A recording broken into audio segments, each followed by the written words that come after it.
হযরত আবু বকর রাদিয়াল্লাহু আনহু খেলাফতের দায়িত্ব পাইয়া ফজরের নামাজটা কি করেন, নামাজটা আদায় করেন। ফজরের নামাজে ইমামতি করার পর হযরত বেলাল রাদিয়াল্লাহু আনহু হাত দুইটা বাড়ায় দিয়া কয়, আবু বকর, আমি আর মদিনার মধ্যে থাকবো না, আমারে বিদায় দিয়ে দাও। আমি আর মদিনার মধ্যে থাকতে চাই না, আমারে বিদায় দিয়ে দাও। হযরত ওসমান রাদিয়াল্লাহু আনহু বলে, বেলাল কেন থাকবে না বলো?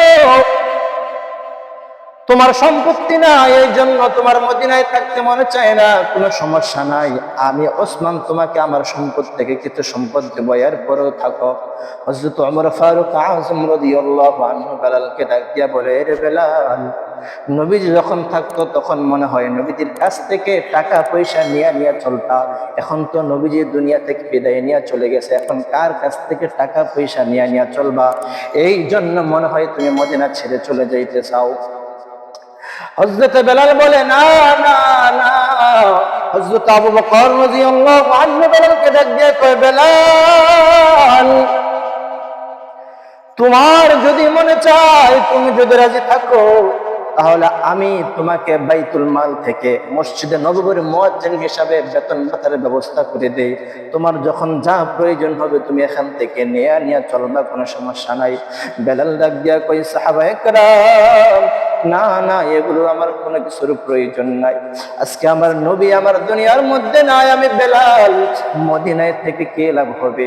যে নবীর জন্য দিন পাইলাম, ওই নবী যদি আজকে মদিনার মধ্যে না থাকে, দুনিয়ায় না থাকে, আমি বেলালের মদিনায় থেকে কি লাভ? আমি আর থাকতে পারবো না। বেলাল বলে, ও সাহাবায়ে কেরাম শোনো, নবীজি যখন রাস্তা দিয়ে চলতেন, রাস্তার মধ্যে কাটা থাকতো, আমি বেলাল কাটা সরাইয়া নবীর জন্য রাস্তা তৈরি করে দিতাম। পাথরিয়া রাস্তা দিয়ে যখন আমার পয়গম্বর চলতেন, তখন আমি বেলাল নবীজির পথ থেকে পাথর সরাইয়া নবীর জন্য রাস্তা তৈরি করে দিতাম। আমি বেলাল যখন মসজিদে নববীর মধ্যে আযান দেওয়ার জন্য যাইতাম, ওই সময় আমি তাকায় থাকতাম আমার নবী কখন মসজিদে নববীর মধ্যে প্রবেশ করবে, আর আমার নবীর জুতাগুলো আমি আমার বুকের মধ্যে নিয়ে ধন্য হব। আমি তাকায় শুধু থাকতাম, আজকে আমার নবী নাই, কার জুতা আমি আমার বুকের মধ্যে নিব? আমি বেলাল আর মদিনার মধ্যে থাকতে চাই না। হযরত বেলাল রাদিয়াল্লাহু আনহু সাহাবায়ে কেরামদের কাছ থেকে বিদায় নিয়ে চলে গেলেন অনেক দূরে, সিরিয়ার দামেস্কে চলে গেলেন। 6 মাস হয়ে গেলে বেলাল আর মদিনার মধ্যে আসে না। বেলাল 6 মাস হয়ে যায় আর মদিনার মধ্যে আসে না। একদিন হঠাৎ করে বেলাল রাদিয়াল্লাহু আনহু নবীজিকে স্বপ্ন দেখতে পাইলেন। পয়গম্বর বলতেছেন, রে বেলাল, কতদিন হয়ে গেল আমার রওজার সামনে তো আবু বকর দাঁড়ায়, আমার রওজার সামনে তো ওমর দাঁড়ায়, আমার রওজার সামনে তো ওসমান আলী সকল সাহাবায়ে কেরাম দাঁড়ায়, তোর মনের মধ্যে কি আমার জন্য একটু মায়া নাই? তোর কি আমার রওজার সামনে একটু দাঁড়াইতে মনে চায় না? হযরত বেলালের ঘুমটা যখন ভেঙে যায়, হযরত বেলাল রাদিয়াল্লাহু আনহু বড় পাগল করে হয়ে যায়। আমি স্বপ্নে দেখলাম আমার নবী আমার কাছে আসে, আমি আর থাকতে পারি না। হযরত বেলাল রাদিয়াল্লাহু আনহু বড় পাগল পার হয়ে রওনা হয়ে গেলেন মদিনার দিকে।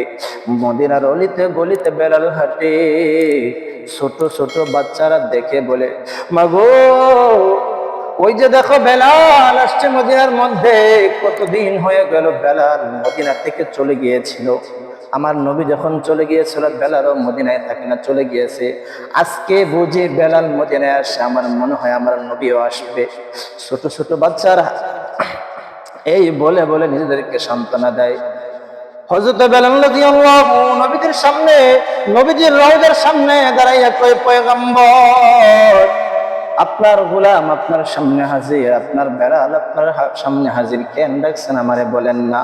সাহাবায়ে কেরাম রাদিয়াল্লাহু আনহুম আজমাইন বেলালকে ভিড় করে ধরেছেন আর বলতেছেন, বেলাল, কতদিন হয়ে গেল তোমার কণ্ঠের আযান আমাদের কানের মধ্যে পৌঁছে না, একটু কি আজান দিয়ে আমাদেরকে শোনাই বা একটু আমাদেরকে আজান দিয়ে শোনাও না।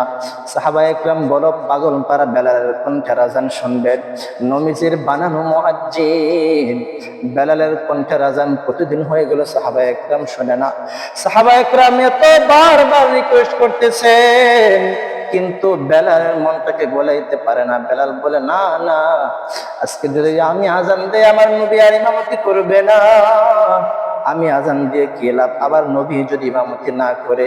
সাহাবায়ে একরাম দেখতে পারলেন বেলালকে এইভাবে বললে লাভ হবে না, কি করা যায়, কি করা যায়।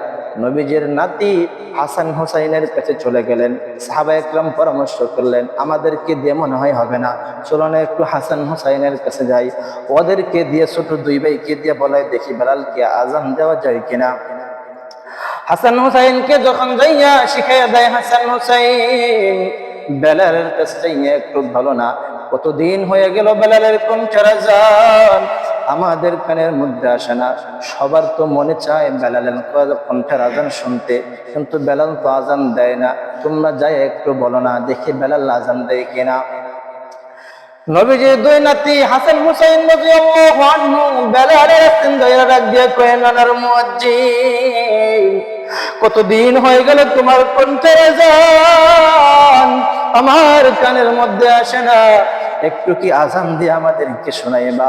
হযরত বেলাল রাদিয়াল্লাহু আনহু কেন যেন হাসান হুসাইনের চেহারার দিকে তাকাইয়া নবীজির চেহারার সাথে একটু মিল পায়, আর ডাক দিয়া কয়, হাসান হুসাইন, আমি আর দেরি করব না, আমি আর দেরি করব না, তোমরা যেহেতু বলেছ আমি আজানের জন্য দাঁড়ায় যাব। হযরত বেলাল রাদিয়াল্লাহু আনহু যখন আজান শুরু করে দিলেন, ছোট ছোট মাসুম বাচ্চারা ডাক দিয়া কয়, মাগো, ওই যে দেখো বেলালের কণ্ঠের আজান, বেলাল আজান দিতেছে। আগে তো বেলাল আজান দিলে আমার নবী ইমামতি করতো, আজকে বেলাল আজান দিতেছে, মনে হয় আমার নবী ইমামতি করবে। আমাদেরকে গোসল কইরা সাজায়া দাও, নবীর পিছনে নামাজ পড়বো। নিজেদেরকে সান্ত্বনা দেয়। ছোট ছোট মাসুম বাচ্চারা, তার তো বোঝে না।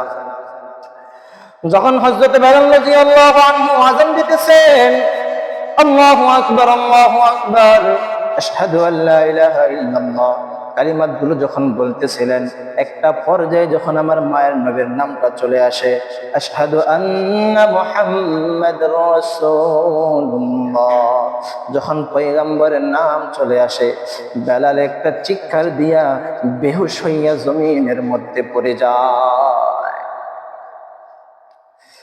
সাহাবায়ে একরাম বলে, বেলাল তোমার কি হয়েছে? অনেকক্ষণ হয়ে যায়, বেলাল আর কি করে না, বেলালের হুঁশ ফিরে আসে না। বেলাল রাদিয়াল্লাহু আনহু জমিনের মধ্যে পড়ে আছে। একটা পর্যায়ে যখন হযরত বেলাল রাদিয়াল্লাহু আনহুর হুঁশটা ফিরে আসে, তখন সাহাবায়ে একরাম বললেন, বেলাল কি হইল, আজান দাও না কেন? তখন হযরত বেলাল রাদিয়াল্লাহু আনহু সাহাবায়ে একরামদেরকে জানায়া দিলেন, আমি তো আগেই বলেছিলাম নবী নাই, কেমন করে আমি আজান দেব, আমাকে আজান দেওয়ার জন্য আর বইল না। এই দুনিয়ার মুসলমান ভালো করে শুনে নাও, এই ছিল নবীজির প্রতি মহাব্বত, কি পরিমাণে নবীজিকে ভালোবাসতেন। আজকে আমাদের অন্তরের মধ্যে নবীর জন্য মায়া নাই, আজকে আমাদের অন্তরের মধ্যে আল্লাহর জন্য মায়া নাই। এই জন্যই তো দুনিয়ার পথে আমরা চলে গুনাহ করে করে বেড়াই, নবীজির ইত্তিবা নাই, নবীজির অনুসরণ নাই। এই জন্য আজকে দুনিয়ার মধ্যে চলার পথে আমাদের সফলতা আসতেছে না। বলে কেন সফলতা আসে না? এই জন্যই তো সফলতা আসে না। কেন সফলতা আসে না? নবীজির মুহাব্বত আমাদের অন্তরের মধ্যে নাই, নবীজির সুন্নতের অনুসরণ আমাদের অন্তরের মধ্যে নাই। নামাজ এক ওয়াক্ত পড়লে আর ওয়াক্তের মধ্যে আমরা নাই। সারা সপ্তাহ চলে যায়, শুধু শুক্রবার দিন হাজিরা দেই, কিন্তু সারা সপ্তাহের মধ্যে আর নামাজের কোনো খবর নাই। এর মানে বোঝা গেল তোমার অন্তরের মধ্যে নবীজির প্রতি মুহাব্বত নাই, তোমার অন্তরের মধ্যে নবীজির কোনো ইত্তিবাও নাই।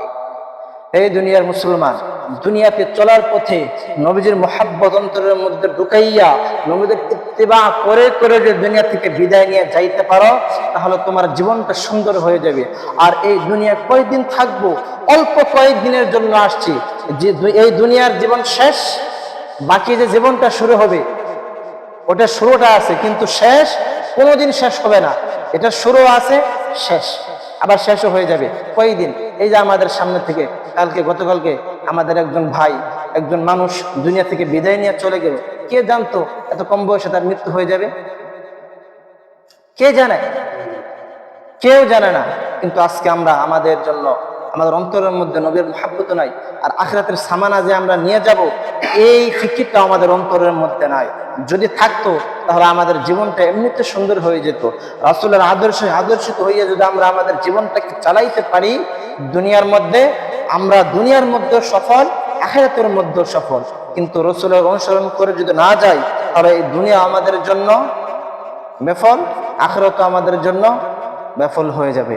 এই জন্য যতদিন দুনিয়ায় বেঁচে থাকবো ততদিন রাসূলের মুহাব্বত নিয়া অনুসরণ করে করে আমরা চলবো। শুধু এক দফা আমরা দেখাবো না যে নবীজিকে আমরা মুহাব্বত করে মুখে বললাম, কিন্তু তুমি যে নবীজিকে মুহাব্বত করো তখনই তোমার মধ্যে এটা বাস্তবায়িত হবে যখন তুমি নবীজির অনুসরণ করে দুনিয়ার মধ্যে চলবা। কিন্তু মুখে শুধু বললাম আমি নবীজিকে মুহাব্বত করি, কিন্তু নবীজির কোনো অনুসরণ তোমার মধ্যে নাই, এটাকে ভালোবাসা বলে না, এটাকে ভালোবাসা নামে ভণ্ডামি বলে, ঠিক কিনা? এই জন্য মুহতারাম মুসল্লিয়ান একরাম, আল্লাহ পাক রব্বুল আলামিন আমাদের প্রত্যেককেই নবীজির মুহাব্বত থাকবে। আর যদি প্রকৃতপক্ষে নবীজিকে ভালো না বাসে তাহলে কি সেই অনুসরণটা করবে? দুনিয়াতে নবীজিকে অনেক কাফেররাও ভালোবেসেছে, কাফেররাও ভালোবেসেছেন, কিন্তু তাদের ভালোবাসার সার্থক হয় নাই। কেন? তাদের ইত্তিবা ছিল না, অনুসরণ ছিল না। কথা বুঝতেছেন? এই জন্য আল্লাহ পাক রব্বুল আলামিন, আমি যে আয়াতে কারিমা তেলাওয়াত করেছি, আয়াতের মধ্যে আল্লাহ তাআলা বলতেছেন, মানুষদেরকে মেসেজ দিতেছেন, কুল ইন কুনতুম তুহিব্বুনাল্লাহা ফাত্তাবিউনি ইউহিব্বুকুমুল্লাহু ওয়া ইয়াগফির লাকুম যুনুবাকুম। আল্লাহ তাআলা পয়গম্বরকে বলতেছেন, হে পয়গম্বর, আপনি গোটা দুনিয়ার মানুষদেরকে জানায়া দেন, আপনি তাদেরকে বলে দেন, ইন কুনতুম তুহিব্বুনাল্লাহ, যদি তোমরা আল্লাহকে ভালোবাসো, ফাত্তাবিউনি, তাহলে তোমরা আমি নবীর অনুসরণ করো। কি বললেন আল্লাহ তাআলা? যদি তোমরা আমি আল্লাহকে ভালোবাসো, যদি তোমরা আমি আল্লাহকে ভালোবেসে থাকো তাহলে তোমরা আমার পয়গম্বরের অনুসরণ করো। নবীজিকে বলাইতেছেন আপনি তাদেরকে জানায় দেন, যদি তোমরা আল্লাহকে ভালোবাসো তাহলে আমি নবীর অনুসরণ করো। যদি করতে পারো আল্লাহ তাআলা তোমাদেরকে 2টা পুরস্কার দান করবেন। কয়টা পুরস্কার? 2টা পুরস্কার আল্লাহ তাআলা আমাদেরকে দান করবেন। কি 2টা পুরস্কার? ইউহিব্বুকুমুল্লাহু ওয়া ইয়াগফির লাকুম যুনুবাকুম।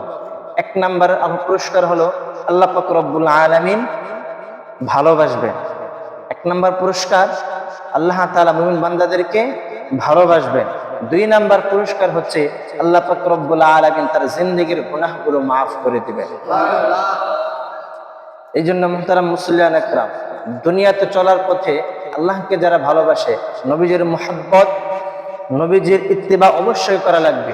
আল্লাহ তাআলার ভালোবাসা কলিজার মধ্যে ঢুকাইয়া নবীজির মুহাব্বত, নবীজির ইত্তিবা অবশ্যই তার জন্য করা লাগবে। যদি করতে পারে তাহলে আল্লাহ তাআলার কাছে সে প্রিয়। তার জন্য এই 2টা পুরস্কার। কি 2টা পুরস্কার? 1 নাম্বার হচ্ছে আল্লাহ পাক রব্বুল আলামিন তাকে মুহাব্বত করবেন, ভালোবাসবেন। 2 নাম্বার পুরস্কার হচ্ছে আল্লাহ তাআলা তার জিন্দেগীর গুনাহগুলো মাফ করিয়ে দেবেন। এখন দুনিয়ার পথে চলার পথে কেউ নবীজিকে ভালোবাসে শুধু, আবার কেউ শুধু অনুসরণ করে। ভালোবাসাটা কেমন? রবিউল আউয়াল মাস আসলে দেখবেন এক প্রকার লোক বের হয় নবীজির প্রতি মুহাব্বত দেখানোর জন্য। বের হয় কি হয় না? হ্যাঁ, হাতের মধ্যে পতাকা নিয়ে মিছিল মিটিং করে শেষ। যদি তাকে জিজ্ঞেস করা হয় আপনি আজকে ফজরের নামাজ পড়েছেন, দেখবেন না। তো কোথায় নবীজির অনুসরণ করলো সে? কি মুহাব্বতটা হলো? আপনি দেখাইতেছেন আমি নবীজিকে মুহাব্বত করি, মিছিল মিটিং করে, এটা নবীজিকে মুহাব্বত করার আসল রূপ না। এটা বরং জালিয়াতি, বরং ভণ্ডামি। তুমি নবীজিকে ভালোবাসো দেখাও। আচ্ছা, তুমি ফজর নামাজটা পড়ে নাই, তোমার চেহারার মধ্যে নবীজির কোনো সুরত নাই, মাথার মধ্যে টুপি নাই, মুখের মধ্যে দাড়ি নাই, তোমার পুরা বডির মধ্যে 3.5 হাত বডির মধ্যে নবীর কোনো সুন্নতের ইত্তিবা নাই, তুমি কি নবীজিকে ভালোবাসো আমাকে বলো? এরকম মানুষ আছে না নাই? সমাজের মধ্যে অসংখ্য। দেখে আমি নবীজিকে মুহাব্বত করি। আর আপনি তো নবীজিকে মুহাব্বত, তখনই আপনার মুহাব্বতটা পরিপূর্ণ হবে যখন ইত্তিবাটা আপনার পুরা 3.5 হাত বডির মধ্যে সেট হয়ে যাবে, ঠিক কিনা? আর যদি এটা না থাকে তাহলে কখনো আপনার দ্বারা ভালো কিছু আশা করা সম্ভব না, কারণ আপনি তো শুধু নামে দেখাইতেছেন আমি নবীজিকে ভালোবাসি। আমি কিভাবে বিশ্বাস করবো আপনি নবীজিকে ভালোবাসেন? নবীজির ভালোবাসা তখনই কি হবে, পূর্ণাঙ্গ হবে, যখনই কি হবে, ইত্তিবা থাকবে। যে নবী যেভাবে আমাদেরকে চলতে বলেছেন ওইভাবে যখন আমরা চলবো তখনই কি হবে, আমাদের জীবনটা সুন্দর হবে। এই জন্য চলার পথে নবীদের মোহাব্বত, নবীদের অনুসরণ দুটোটাই লাগবে। আর যদি আমরা নবীজিকে মোহাব্বত করতে পারি, ভালোবাসতে পারি, নবীজিকে ভালোবাসা মানেই আল্লাহকে ভালোবাসা, নবীজির অনুসরণ করা মানেই আল্লাহ তাআলার অনুসরণ করা। আল্লাহ তো আগে বলে দিলেন, হ্যাঁ পয়গম্বর, যদি তারা আমাকে ভালোবাসে তাহলে আপনি তাদেরকে জানিয়ে দেন, তাহলে তোমরা আমি নবীর অনুসরণ করো। আর নবীজি হাদিসের মধ্যে বলেছেন যে মান আতাআনি ফাকাদ আতা আল্লাহ ওয়া মান আসানি ফাকাদ আসাল্লাহ। যে ব্যক্তি কি করলো, আমি নবীর আনুগত্য করলো, অনুসরণ করলো, ওই ব্যক্তি আল্লাহ তাআলার আনুগত্য করলো, অনুসরণ করলো। আর যে ব্যক্তি নবীজির অবাধ্যাচরণ করলো সে আল্লাহ তাআলারও অবাধ্যাচরণ করলো, অনুসরণ করলো না সে। হাদিস থেকে আমরা কি বুঝি? নবীজিকে মহাব্বত করতে পারলেই, নবীদের ভালোবাসা অন্তরের মধ্যে ঢুকাইতে পারলে, নবীদের ইত্তেবা নিজের মধ্যে ঢুকাইতে পারলে, তাহলে আল্লাহ তাআলার ভালোবাসা এমনিতেই অর্জন হয়ে যাবে। এই জন্য চলার পথে দুটোটাই লাগবে, ভালোবাসা এবং ইত্তিবা মানে অনুসরণ, দুটোটাই লাগবে। বড় বড় কাফেররা নবীজিকে কি পরিমাণে ভালোবাসতেন, কিন্তু তাদের মধ্যে ইত্তিবা ছিল না, অনুসরণ ছিল না, যার কারণে তারা দুনিয়া থেকে বেঈমান হয়ে বিদায় নিয়েছেন। যে রকম উদাহরণ, নবীজির চাচা আবু তালেব নবীজিকে কম ভালোবাসতেন, অনেক অনেক পরিমাণে ভালোবাসতেন, কিন্তু জিন্দেগিতে কোনোদিন কালিমা পয়রা মৃত্যুবরণ করতে পারে নাই। নবী সাল্লাল্লাহু আলাইহি ওয়াসাল্লাম বর্ণনার মধ্যে এসেছে, কোন কোন বর্ণনার মধ্যে পাওয়া যায় যে 1200 বার আবু তালেবের কাছে নবীজি দাওয়াত নিয়ে গিয়েছেন, কিন্তু কবুল করেন নাই। কিন্তু নবীজিকে প্রচুর মহাব্বত করতেন। কেমন মহাব্বত করতেন? নবী সাল্লাল্লাহু আলাইহি ওয়াসাল্লাম যখন ছোট ছিলেন, যখন কোন এক ব্যবসার মধ্যে গিয়েছিলেন, এক পাদ্রী দেখে বলেছিল নবীজিকে, তোমার বাতিজার অনেক শত্রু আছে মক্কার জমিনের মধ্যে, আর ইনি শেষ নবী হবে, এনার অনেক শত্রু আছে, তাকে একটু সেভ করে রাখো। ওই দিন থেকে আবু তালেবের মনের মধ্যে চিন্তা হলো, আমার বাতিজার, আমি বেঁচে থাকতে আমার বাতিজার গায়ের মধ্যে কেউ আঘাত করবে, এটা কখনো হতে পারে না, কে কষ্ট দেবে এটা হতে পারে না। নবী সাল্লাল্লাহু আলাইহি ওয়াসাল্লাম তখন ছিলেন ছোট, এক বিছানায় ঘুমাইতেন, কিন্তু ঘুম থেকে উঠা দেখতেন যে আরেক বিছানার মধ্যে। এরকম কয়েকদিন যখন হয়ে গেল, নবীজির মনের মধ্যে প্রশ্ন হলো, কি ব্যাপার, আমি ঘুমাই এক ঘরের মধ্যে, ঘুম থেকে উঠে দেখে আমি আরেক ঘরের মধ্যে, কারণটা কি? ব্যাপারটা জানতে চাইলেন চাচার কাছে। আমার চাচা, আমি ঘুমাই এক ঘরের মধ্যে, কিন্তু ঘুম থেকে উঠা দেখে আমি আরেক ঘরের মধ্যে, ব্যাপারটা কি একটু আমাকে বলেন। তখন নবীজি সাল্লাল্লাহু আলাইহি ওয়াসাল্লাম নবীজিকে তখন আবু তালেব বললেন, চাচা আমি তোমাকে কতটুকু ভালোবাসি, এই মক্কার জমিনের মধ্যে তোমার অনেক শত্রু আছে,